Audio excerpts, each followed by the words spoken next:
అందరికీ నమస్కారం అండి. Welcome back to my channel. ఈ వీడియోలో నేను మహాలయ పక్షాలు ఎప్పుడు స్టార్ట్ అవుతుంది, ఎప్పుడు ఎండ్ అవుతుంది అనేది చెప్తాను. అలాగే ఈ మహాలయ పక్షాల్లో ఏం చేస్తే మంచిది అనేది కూడా నేను చెప్తాను. ముందుగా 2024లో సెప్టెంబర్ 18న ప్రారంభమై అక్టోబర్ 2న మహాలయ అమావాస్యతో ఈ మహాలయ పక్షాలు ముగుస్తున్నాయి. పితృదేవతలకు ప్రీతికరమైన పక్షం కనుక దీన్ని పితృపక్షాలు లేదా మహాలయ పక్షాలను కూడా అంటారు. ఈ పక్షం ముగిసే వరకు ప్రతిరోజు పితృదేవతలకు తర్పణ అలాగే శ్రద్ధ విధులను నిర్వహించాలి. ఈ మహాలయ పక్షంలో ఉదయాన్నే మీ ఇంట్లో ప్రధాన ద్వారం ముందు నించొని, అంటే ఇంటి లోపల మెయిన్ డోర్ దగ్గర నించొని మీ పితృదేవతలను స్మరిస్తూ నమస్కరించుకోవాలి. నేను ఈ పితృపక్షము పాటించుటకు ఆసక్తుడును అని అనుకుంటూ వారిని తలుచుకొని దండం పెట్టుకోవాలి. మీ దీవెనలు అందజేయండి అని మనస్ఫూర్తిగా ప్రార్థించుకోవాలి. భాద్రపద మాసంలో శుక్లపక్షం దేవతల పూజలకు ఎలా అయితే విశిష్టమైనదో, బహుళ పక్షం పితృదేవతల పూజకు అంత విశిష్టమైనది.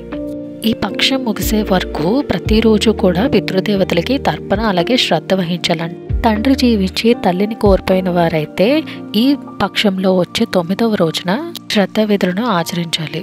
ఒకవేళ తల్లిదండ్రులు ఇద్దరూ కనుక మరణించినట్టయితే వాళ్ళ పక్షం అంతా కూడా పితృతర్పణలు చేయాలి. ఈ 15 రోజులు చేయడానికి కుదరదు అనుకునే వాళ్ళు అక్టోబర్ 2న మహాలయ అమావాస్య రోజు ఒక్కరోజు చేస్తే సరిపోతుంది. వంశం అభివృద్ధి కావాలనుకునేవారు ఈ మహాలయ పక్షంలో పితృదేవతలకి ఇలా శ్రద్ధాచరించడం వల్ల వాళ్ళకి వంశాభివృద్ధి జరుగుతుందని అంటారు.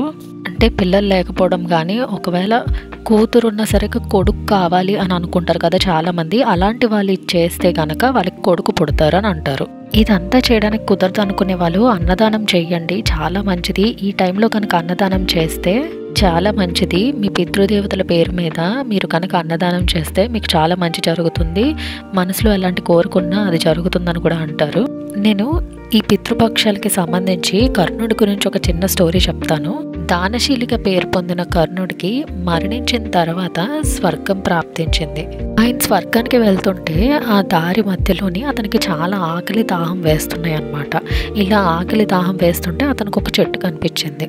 ఆ చెట్టుకున్న పండును కోసుకొని తిందామని చెప్పి ఇలా కోసుకొని తీసుకునేసరికి ఆ పండు కాస్త బంగారంగా మారిపోయింది.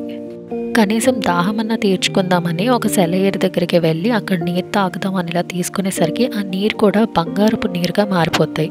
ఇలా ఏది తిందామని కానీ తాగుదామని ముట్టుకుంటే అన్నీ కూడా బంగారంగాను వెండిగాను మారిపోతూ ఉంటాయి.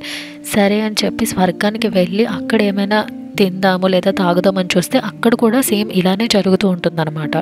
ఎందుకు ఇలా జరుగుతుంది అని అతను అనుకునే లోపు అతనికి ఒక వాయిస్ వినిపిస్తుంది. కర్ణ, నీవు దానశీలగా పేరు పొందావు, చేతికి ఎముక లేకుండా దానాలు చేశావు. అయితే ఆ దానాలన్నీ బంగారం, వెండి లేదా డబ్బు రూపేణ చేశావు. కానీ ఆకలితో ఉన్న వారికొక్కరు కూడా అన్నదానం చేసి ఆకలి తీర్చలేదు అని చెప్పి వినిపిస్తుంది. అందుకే నీకు ఈ దుస్థితి అని అంటారు. కర్ణుడు తన తండ్రి అయిన సూర్యుడి వద్దకు వెళ్ళి ప్రాధాయపడతారు. అలా ప్రాధాయపడిన తర్వాత సూర్యుడు ఇంద్రదేవుడి దగ్గరికి వెళ్ళమని చెప్తారు.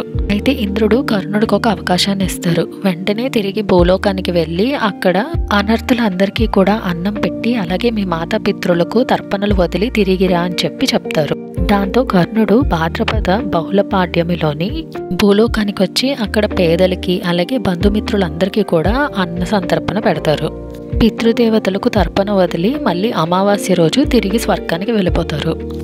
చేసిన తర్వాతే కర్ణుడికి కడుపు నిండింది. కర్ణుడు భూలోకానికి వచ్చి మళ్ళీ తిరిగి వెళ్ళిన ఈ కాలాన్ని అంతటిని కూడా మహాలయ పక్షాలనే అంటారు. వీడియో నచ్చితే లైక్ చేయండి. ఇలాంటి వీడియోస్ కోసం నా ఛానల్ని సబ్స్క్రైబ్ కొట్టి బెల్ ఐకన్ క్లిక్ చేస్తే నేను ఎలాంటి వీడియోస్ పెట్టినా మీకు నోటిఫికేషన్స్ వస్తాయి. Thank you for watching.